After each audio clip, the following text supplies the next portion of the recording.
Alors, patrons. Bienvenue. Welcome.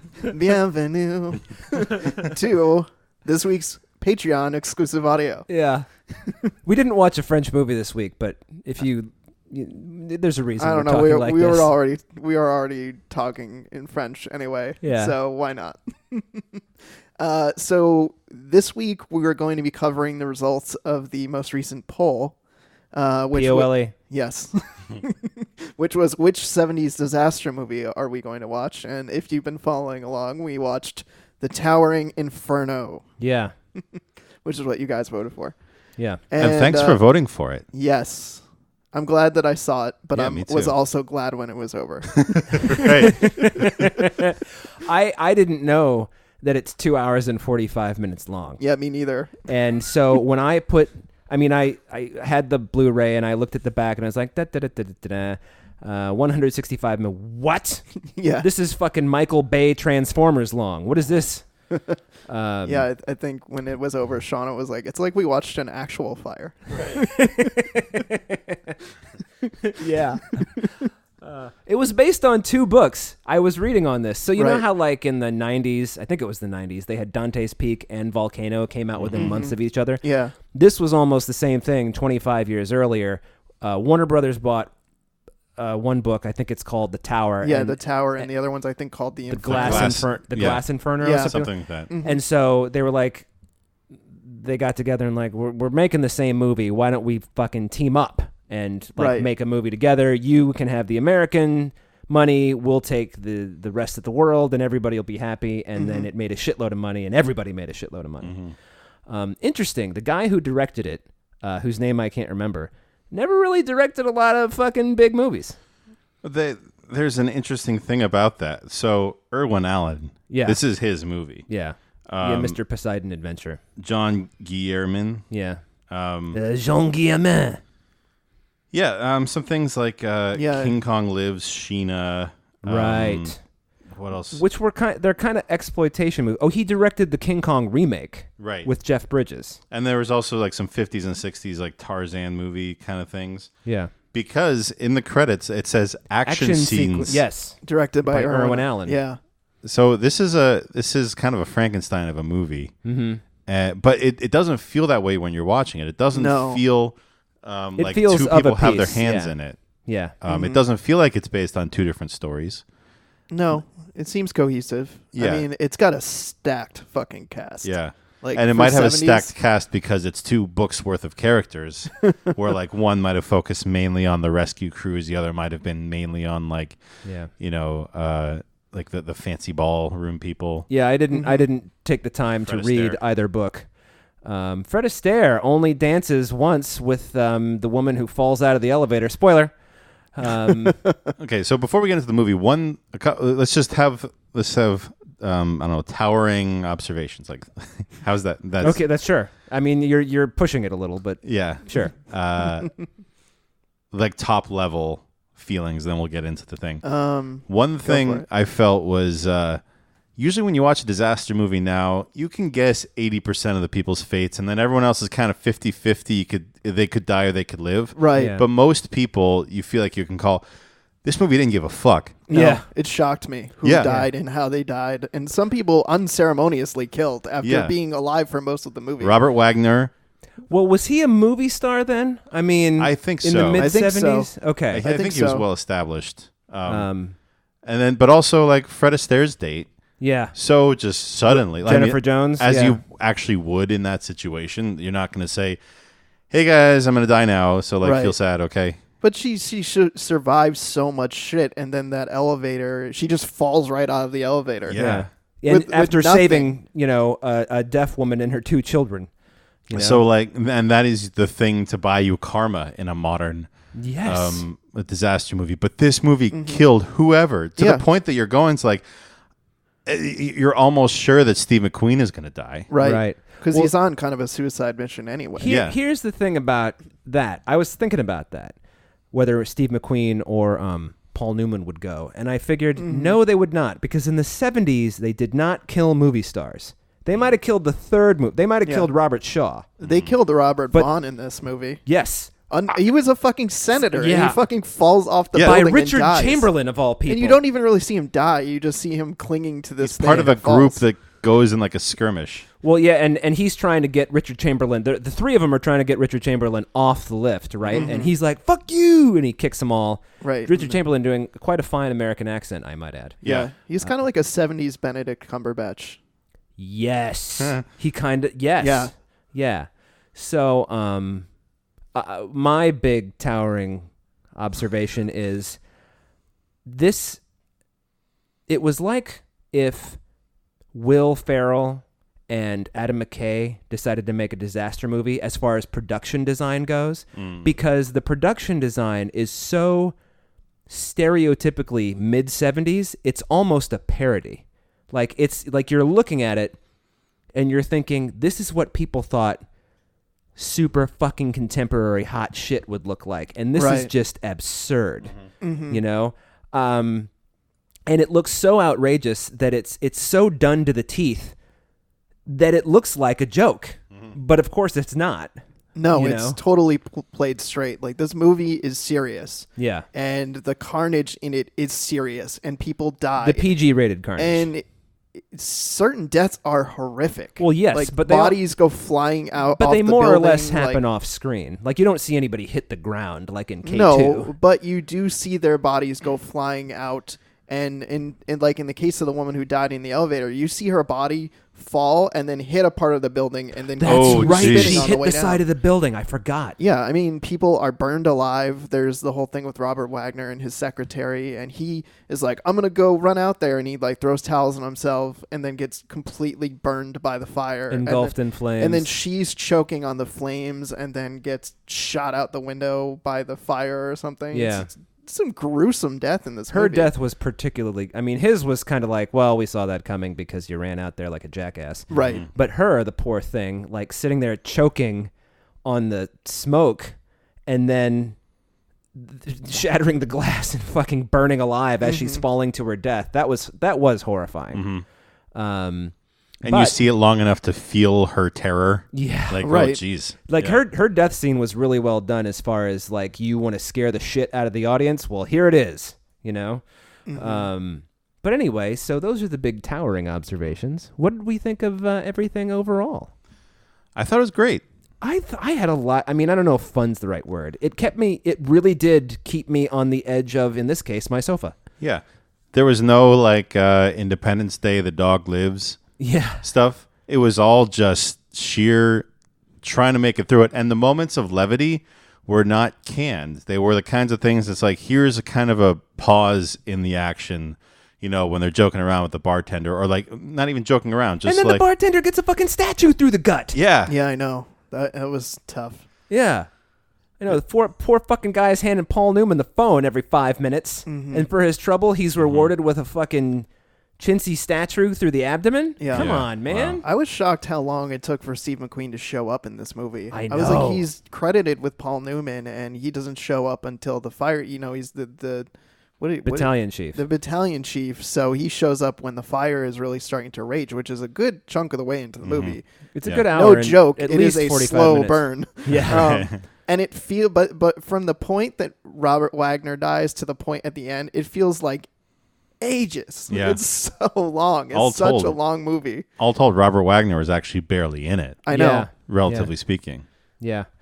Okay, so the short version is of the plot summary is that Paul Newman is an architect and he's designed the world's tallest building, and his electrical consultant guy in charge, Richard Chamberlain, has done like the minimum code for the electrical wiring, which of course Paul Newman has specified you can't do minimum code because this building is there's too much shit in it that can burn. It's fucking enormous. Yeah, it's so- like, what, so 130 stories or something like 135. Yeah. So he's like, you got to do the maximum whatever.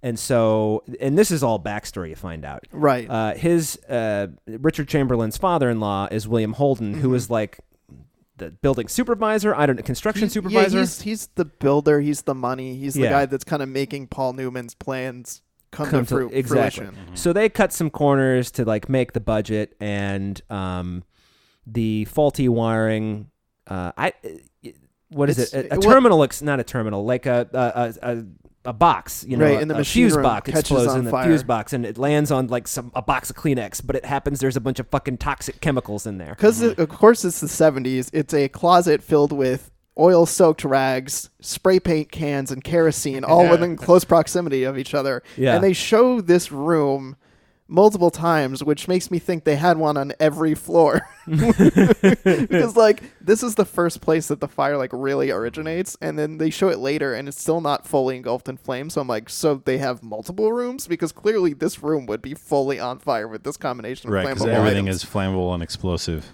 Yeah. But and you can tell that the building's kind of made on the cheap because there are problems in the security room with like the security cameras working and like whether the fire alarm, and this is even before they know there's a fire, whether the fire alarm would actually ring the fire department because they're not sure. Right, and the sprinklers aren't working either. Sprinklers aren't working, and they're having a big party, of course, on the 125th floor. To celebrate the opening. To celebrate the opening of the building. And so that's basically your setup. And then the 81st floor, I think it's that one. Yeah, 81st floor is where the utility room is, catches on fire. OJ... Yes, that OJ. Yes. Is the head of security, and he figures out that something's on fire. So he goes up there. I don't remember if he brings Paul Newman or if Paul Newman shows up later, but they all end up there. They open up the utility room door, and the fire just is like, freedom! If it were Scottish, I guess. And it starts taking over the 81st floor. So there's an evacuation. And they're using the elevators. Right. Which... Because the fire isn't that bad. Like, the idea is that this building is tall enough, and there's two kind of portions to it. There's, like, a tower portion and, like, a lower portion to it, so that, like, the fire should be relatively contained if the safety systems are operating as they should, which everyone is assuming that they are until they realize midway through, oh my God, they're not. Well, of course, though, Paul Newman is clued into that earlier than everyone else, and he's trying to be like, no, you've got to get everybody out of that fucking party on the 125th floor. And William Holden's like, fuck you, we're staying here, blah. You get up here in your tux, motherfucker, in your 70s fucking tux with the wide collar and the ruffles. So he doesn't do that. So then the rest of the movie is just everybody trying to escape with their lives, and Steve McQueen being the totally unflappable. I mean, if you want to think about like a Steve McQueen part, this is a fucking Steve McQueen. Yeah. He's so chill. He's just like, and when he does like his few moments of levity are just like, he'll give a look like, it's like, oh, of course. Yeah. Well, he's the one who, when like he's told what his final mission's going to be, he goes, oh shit. They tell him like, look, this is a suicide mission, buddy. Like, you're not going to come back. Dabney Coleman, the fire chief. Yeah. You need somebody like him for one scene. You do. And it's a good because he's so buried in the cast list. Right. And so anyway, so the fire goes, and there's all these horrific deaths. Robert Wagner and his, I guess you would say secretary, because it's the 70s. And they're having an illicit affair. I was actually kind of surprised Faye Dunaway didn't buy it. But she did. She doesn't. She's like you say, movie star. Right. I think she was too big a movie star. Yeah. Fred Astaire lives, because I think by law you're not allowed to kill Fred Astaire unless it's Ghost Story. Right. Sure. Yeah. Well, that's the but they kill his girlfriend. Right. Or sort of girlfriend. She falls out of the elevator. She falls out of the elevator and hits the building on her way down. Oh, Jesus. Yeah. I mean, the movie is basically just Steve McQueen and Paul Newman trying to save everybody. They're kind of like on separate missions, but also come together at certain points to work together. Yeah. Well, basically, it's Die Hard if there was a fire instead of terrorists. Right. There's no quote unquote villain per se. Right. It's Die Hard in a building. The villain. Die Hard in a building. I love that. Yeah. I want to acknowledge that I do know Die Hard came out 14 years later. So just FYI. So yeah, there's no real villain per se unless you count the builders cutting corners and just the overall arrogance of people and feeling like, but at least William Holden, there's no way this gets fire is going to get out of control.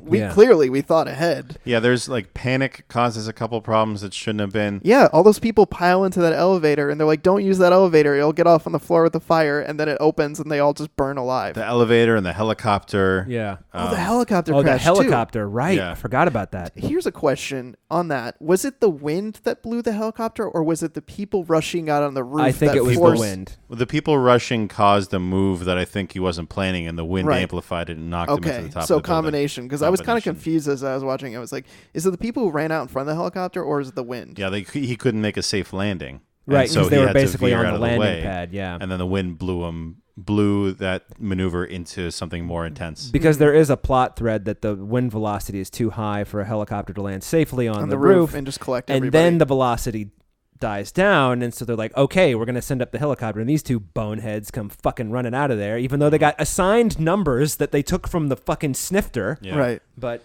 and about villains, so Richard Chamberlain is arrogant. Yeah. But he is also, there's corruption and cutting corners. He did essentially what he was asked to do, and he has a point.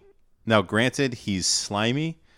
Well, he does. He's responsible for people's deaths. He is personally, but then right, and then he also does things in action that cause people's deaths. That's what I was referring to. But like, there's just general human hubris, right? Like Steve McQueen says at the end is, above a certain thing, these things are all death traps. Yeah, you guys never ask us how to build them. And so Paul Newman's like, I'm asking. And he's like, you know where to find me. He's like, actually, I didn't mean right now. Call me later. Yeah. Which is a movie I would have seen. I would have seen the sequel to this movie where Paul Newman and Steve McQueen decide to build another better skyscraper, and we only see them in the planning phase, but we only never see them the building. Having lunch and talking about the blueprints and the safety features. Yeah. That's a movie I would see. Yeah. Speaking to what you guys are saying about Steve McQueen being unflappable, I think the best example of that is the fact that he's wearing a shirt and tie under all of this stuff, and he's got a tie clip. And after like all of this carnage, he's like ripping off his like heat suit or whatever, and his tie clip is still holding his tie in place. Yeah. And I'm just like, how the hell would that happen after all the hell that he's been through? So there's his short sleeve shirt and tie, and then there's also Paul Newman's. Like, he does some incredibly athletic things in this movie. I know, and with he those had to have been skin-tight pants. 45 at least by then.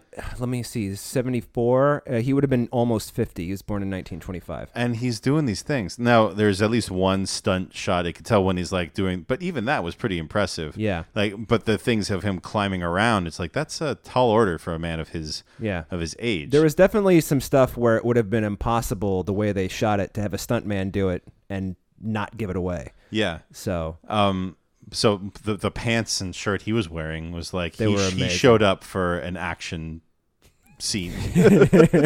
when he flies in at the beginning of the movie, he's like, I'm doing this party and then I'm gonna go live in the woods. That's right. Yeah. And Faye Dunaway, are you coming with me? And she's like, no, I'm going to be the managing editor of like San Francisco magazine. And he's like, fuck it then. Yeah. I guess I'm staying here. Mm-hmm. So, yeah. Yeah, that was interesting. Actually, we didn't talk about that, but Faye Dunaway is basically like, I can't go live in the woods with you because I'm going to be the editor of this magazine, and I'll be the first woman, and I'll be the youngest editor they've ever had. And she's got these ideas. Yeah, it's going to be great. And he's kind of like, oh, okay. Yeah. And at the end of the movie, he's like, yeah, I'll stay here with you, and that's kind of how the movie ends. Yeah. But I think it's more because he's like, I've got to make buildings safer than, I support your career. But we'll take the small wins where we can get them. Yeah. It's like the Architect's Grapes of Wrath or something. He's like, the Architect's wherever there's a fire hazard, I'll be there. I'll be there. Okay. So I after the beginning, which to quote Evan is a slow burn, after the beginning, it's really I can see why people are like, oh my God, what the fuck is going to happen next? Because like, yes, indiscriminate kills, super tension, and it's smart plotting to have those, Robert Wagner and the secretary die horribly relatively soon in the picture to keep you on the edge of your seat. Setting stakes. Yeah. And also, like, setting expectations and that you shouldn't have any. Right. Because you don't know who's going to get it. Because fire deaths, I'm trying to imagine, a worse death than burning alive, and I can't really come up with a lot, so... Yeah, there's the people who die from their wounds after they're put out. Yeah. Oh, right. There's like the Paul Newman's like number 2 guy is like the right on the 81st floor when they're first investigating the original fire. The roof falls, the roof collapses on him, and he dies of his wounds later in the movie. And they put him out, and he looks bad, but he doesn't look like I'm gonna die bad.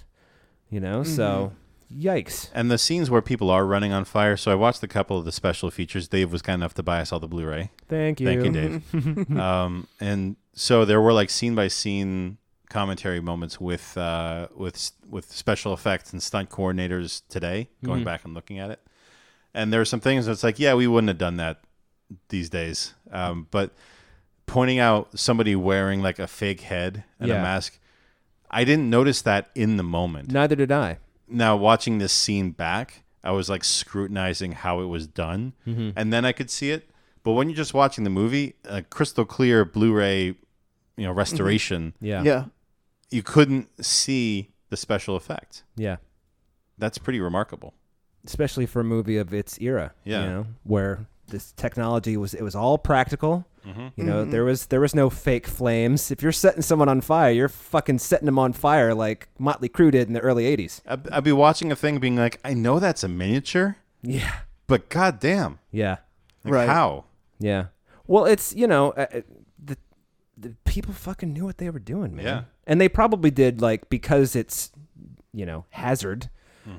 They probably did a shitload of tests beforehand. Oh, I'm sure. Like I feel like the safety in this movie was top notch. Yeah, it would have had to have been. Watch us find out after we record this that 14 people died while they were making this movie, but I don't think that's true. But yeah, I don't even. Everybody is a crafts person and an expert when you get to the really high budget stuff now, except maybe for the directors who come from the indie world. Yeah. But this is a time when, like, if you were going to have horses in a movie, the fucking actors knew how to ride horses because they had been on horses their entire career. It wasn't like, oh, I took riding lessons for 6 weeks. It was like, no, these guys light themselves on fire for a living. That's what they do, And I guess I was expecting to be cheesy. And I didn't feel that once. No. Aside from the production design, which is no fault of theirs, because it's contemporary. It's contemporary. It's what it looked. It's contemporaneous. And also, it's like you see how proud these people are of this. Well, it's all gonna go. It's all gonna burn. It doesn't matter how good it looks. Yeah. Yeah. So I wonder if when they redid the building, if they're like, all right, 79, the fire didn't get down here, so we're going to lop off the top of the building, and that'll be it. Was there a sequel? No. Oh, we should mention that the way they put out the fire is, for some reason, there are these huge water tanks on the top floor in the roof, and Steve McQueen and Paul Newman blow them. They blow the floors so the water has somewhere to go, and then they blow the tanks because... they have like some engineer guy looking at the plans. He's like, there's enough water in here to put out this fire. Right. So and the building structurally can take it. Yeah.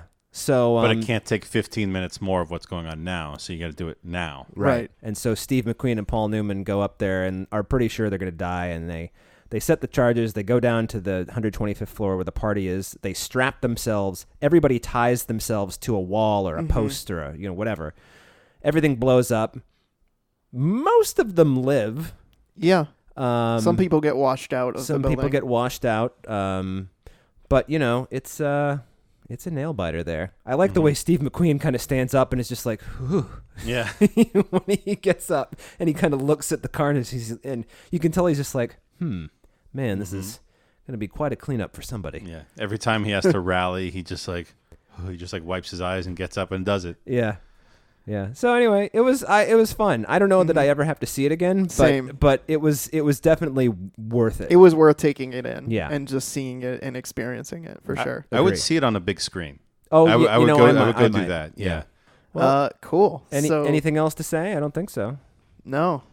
Well, because if we try to get into the plot, it's like this thing happens and then they have to deal with that. Everything only works for like a sliver of time, and then sometimes it doesn't work at all. Like the gravity break on the scenic elevator when like there's an explosion. The fact that that was moving so slowly, and when like it cut back a second time and they still weren't all the way down, it's like, oh fuck, this isn't gonna work either. Yeah. And then it doesn't work. Them using the hook and bring that down. That was such a tense moment. Yeah, it really was. Because I was sure somebody else was going to die. At least that fireman who was hanging on. I audibly sighed when that guy climbed out of the top of the scenic elevator and you could see the San Francisco skyline below. I did that because I was so horrified of what he had to do. I think Joan said, "What is he doing?" So, you know. Yeah. It's moments like that. It's just front to back, oh my God, tension. Mm-hmm. And sometimes looks amazing, and then when it doesn't look amazing, you're like, what's gonna happen next? Yeah. And it's scene after scene of them just trying to figure this. It's almost like a procedural, really. Yeah. It's smart. Yeah. Yeah. In that way, it kind of reminded me of The Abyss, and I'm not joking. The way that like The Abyss, until you get to the aliens, every disaster that happens in the Abyss is worse than the one that came before it, and they're not prepared for it. And it's like that. It's like, all right, so we're cut off from the surface. All right, there's a hurricane on the surface. All right, we got a guy who's got pressure-induced psychosis. This is like the fire version of that. Yeah. And of course, The Abyss came out 15 years later. Right. But yeah. Die Hard in a submarine. Yeah. Yeah. Let's quit while we're die-harding. Yeah. So yeah, that was a lot of fun. Thank you, patrons, for supporting us and for voting in the poll. And look out for another poll soon. Yeah. And anything else? No. This was a lot of fun. Looking forward to whatever the next thing we vote on. We're gonna choose another not shitty movie. I think. Yes. Because that's a lot more fun than choosing shitty movies.